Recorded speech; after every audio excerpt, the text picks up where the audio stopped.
everybody. Chairwoman, so glad you stopped by for the recap of Love and Marriage Huntsville. And we know this one is Keke, Do You Love Me? So the show opens up with Mel and Tiffany chatting, and Mel is really trying to get into Tiffany's business, is what I call it. She may call it friendship time for bonding with her girls, but I call it trying to get into Tiffany's business. So they go back and forth, and then she really asks Tiffany, so what happened in your first marriage? And Tiffany reveals that she left her first husband because she wanted somebody who made more money. Apparently they worked all the time, he worked all the time, she worked out all the time, and I guess they were just working to pay bills, and she said she had enough, she wanted something more. So she divorced him, left him, but she realized later he was her soulmate, and he was someone that adored her, and later on he passed away. So it brought her to tears, and Mel seemed to demonstrate her genuine concern. But you know what I said about Mel? Watch her now. We got to watch Mel because she has an agenda. I honestly believe with everybody on that show, Mel has an agenda, and they all better watch out. Don't let their guards down. So Tiffany did share during this little friendship meetup between her and Mel that Martell looked disappointed at the book signing, and she couldn't understand why the kids weren't there. So Mel explained to her that it wasn't his weekend and that her uncle had passed, so she was going to see her family because her uncle had passed. And Tiffany said she did not know that background story, but she also said that when she went through her divorce, they made all of the mistakes that you can make during a divorce, and that it was a hard experience for her, and that it's a tough road to go down, but to do what she can that is best for the kids that are involved. But she did indicate to Mel that Martell actually looked disappointed at the book signing, and Mel was sure to share her point, which she said that she found out about the book signing 1 to 2 days before it happened. She was never consulted on the date, and she was not even invited to the book signing. So just the kids were invited to the book signing. And Tiffany tried her, Tiffany said to her, so, they always say there's his side, her side, and then the truth. So Mel said, well, I'm always telling the truth. And that's the way that part went. So I guess she was trying to shut Tiffany down before she even got started. So clearly, Tiffany's a Martell friend, okay? Tiffany and Lewis are Martell's people. So look it out for Martell. So we move on, and we see that Kimmy and Tisha get together. And of course, Kimmy had to spill the tea that Keke was at Mel's pajama party, and she said she did not know that Tisha's cousin Keke was friends with Mel like that. I mean, to be invited to her home to a pajama party. And Tisha confirmed they didn't know each other like that. In fact, that Tisha introduced Keke to Mel. So how could they be hanging out unless Tisha is there? So she told Tisha in no uncertain terms, you need to go meet with her and figure out what's going on. Because if you recall in the last episode, Mel was drilling down on Keke to get all of the scoop about Marceau and Tisha's marriage. And she straight up asked her, are these the first time the rumors about Marceau having an affair have come up? That was Mel, her friend, asking Keke, okay? And Keke said, no, this is not the first time rumors about her marriage have come up.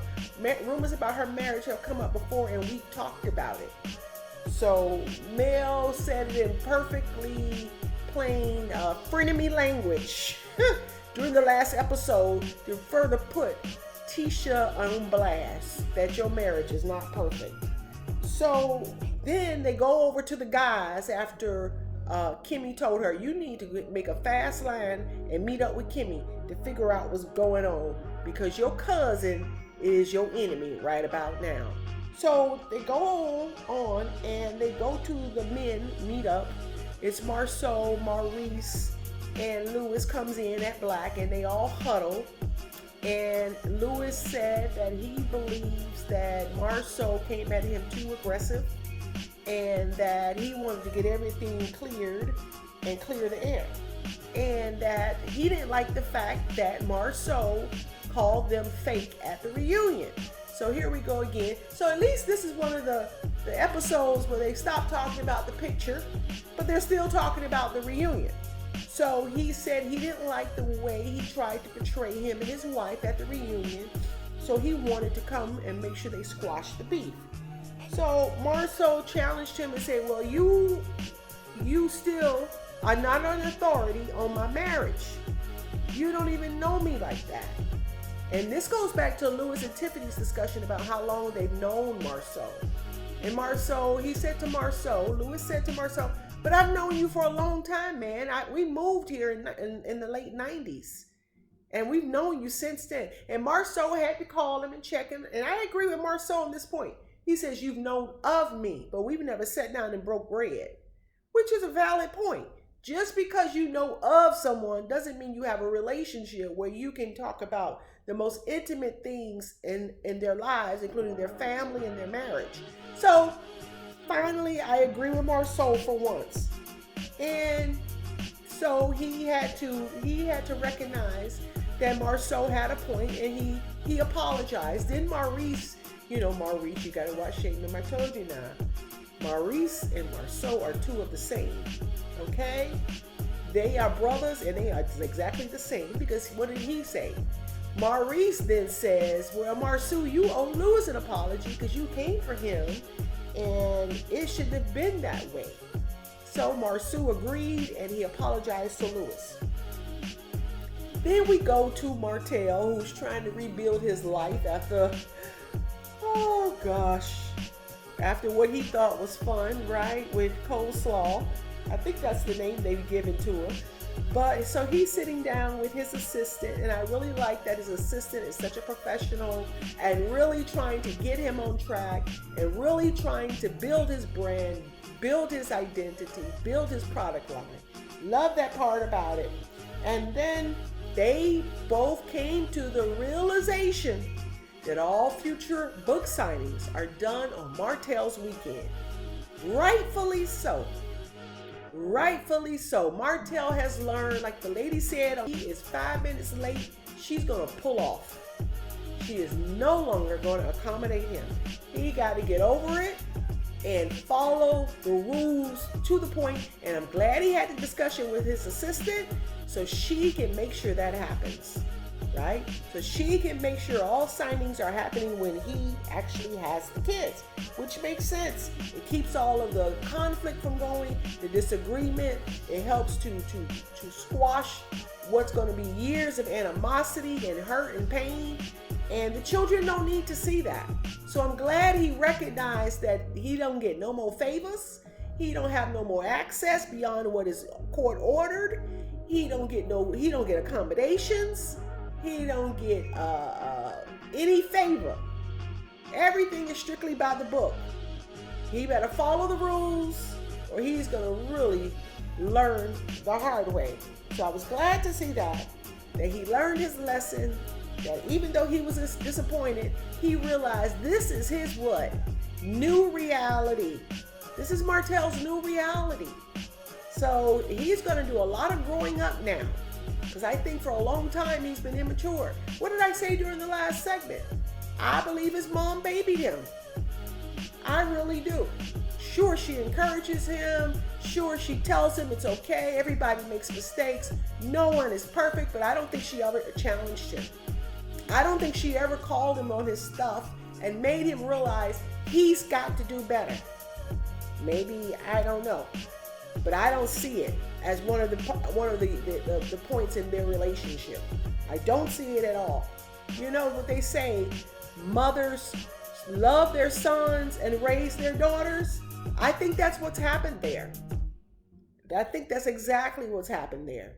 She loves her son, didn't take the time to raise him discipline him, correct him, even as an adult, give him sound advice, sound direction so he can get better and do better. Because now he has all these children and he can't afford to make another mistake. So I don't know. So hopefully Martell is growing during this process. So we get to the Stormy is back, right? So Stormy meets up with Tiffany. They go back and forth. Stormy throws shade at her and said, because Tiffany was going on and on about how she deals with people. And if you're a friend of Mel, then you're a friend of mine. I like to give people a chance. So she's rambling on. And Stormy tells her, oh, I'm sorry. I lost track of what you were saying about 5 minutes ago. Still throwing shade. So clearly Stormy's assignment is what? Her assignment is to throw the dirt that Mel doesn't want to throw. Because after all of that they shared, she still went after Tiffany. So then they get into a serious topic of Stormy said she had endometriosis. She had to have IVF in order to conceive. And it was really taxing on her body, and she was really suffered to have her child. She said she almost died during trying to have her child. So she won't be having any more, because Tiffany did mention, I didn't know Tiffany was 34. I don't know why, but I thought she feels, I guess her energy is older, seems like an older person, but I didn't realize Tiffany was just 34. She said her and Louis are thinking about having another child, and she's also right now trying to locate her biological father, because she did share the story that she was given up for adoption. She was born in Birmingham, and her adopted family was from Montgomery.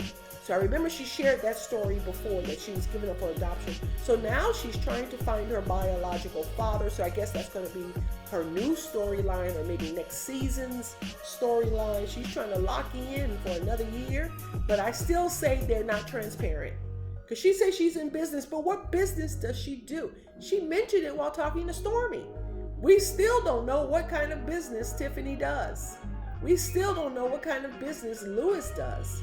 Maybe they work for the government? No, because she said she's now in business. She said she used to work at a public agency. But they won't tell us what they do. It's so strange to me. They won't even talk about the industry, the line of work that they do. They're very secretive. You don't know anything about them, and it's hard to like them if you only know them from the surface level. So if you more that you know about somebody, the more that you can relate or learn from them or realize you don't like them. But it's hard with them because they're still in the same square one, where we just know their names and their interactions with the people on the show, but there's no depth to them. We do know they both have a son that they brought into their marriage, but nothing else, right? We don't know anything else. So hopefully they'll realize in reality TV, you got to spill it all. Otherwise, you're not relevant. You come off as boring. So we will see what happens as this show progresses, this season progresses. So we see that the real part of today's episode, or real part of the episode, was when Keke and Tisha met up. And Tisha questioned why is Keke, as her cousin, over at Mel's talking about her marriage. And Keke said to her, well, do you remember when you told my private business to Mel?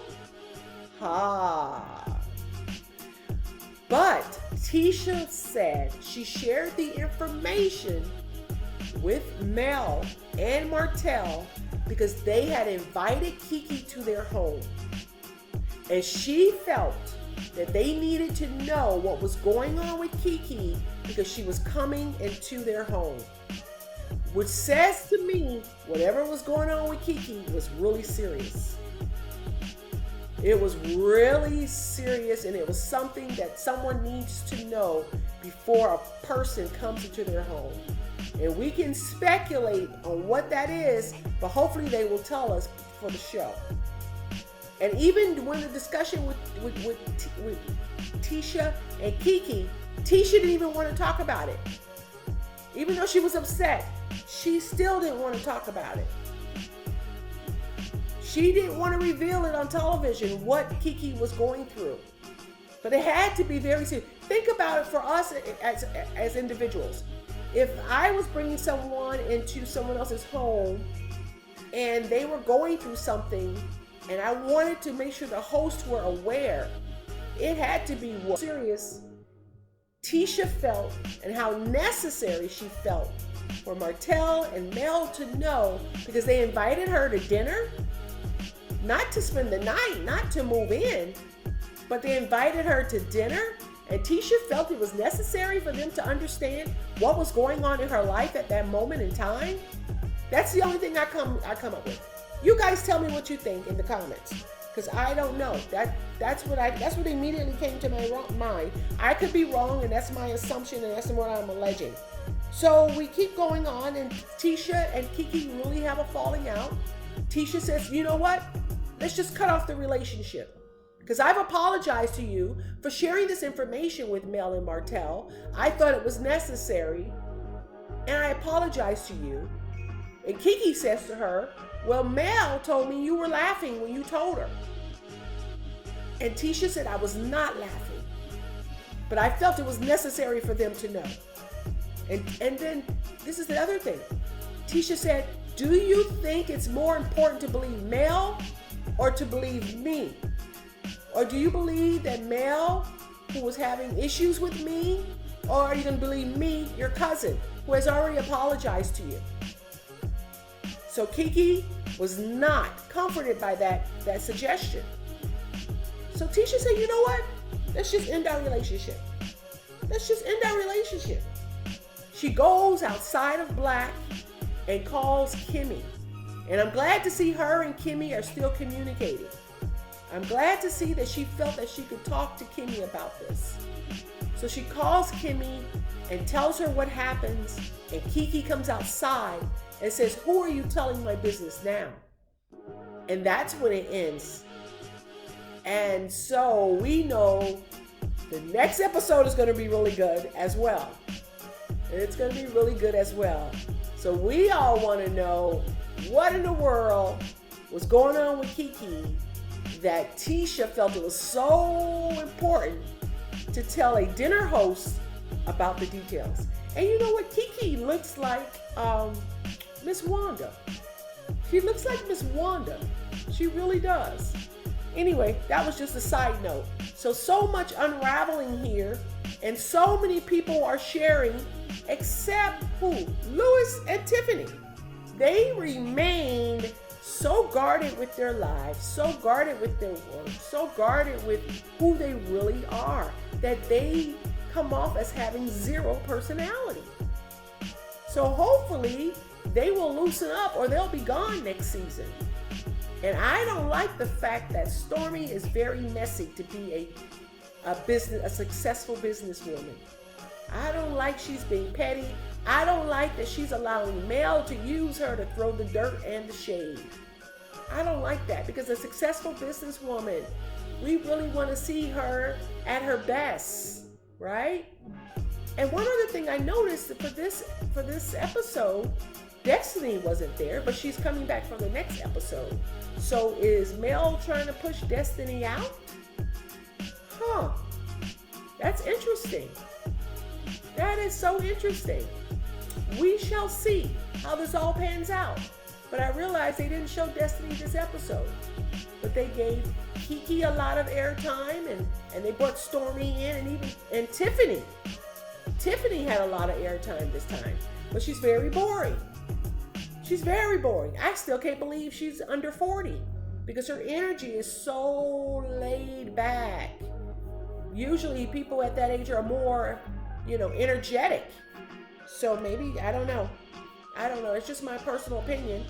But it's clear that Keke does not love Tisha. She does not love Tisha. So I want to thank you for stopping by, the boardroom board members. This is the chatty chairwoman.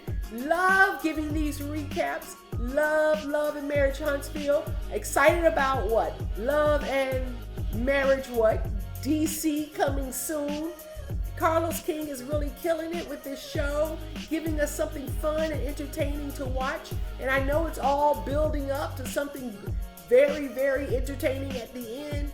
But boy, I don't like that all these people are coming in to throw shade at Tisha, to be the what do you call it, the attack dogs.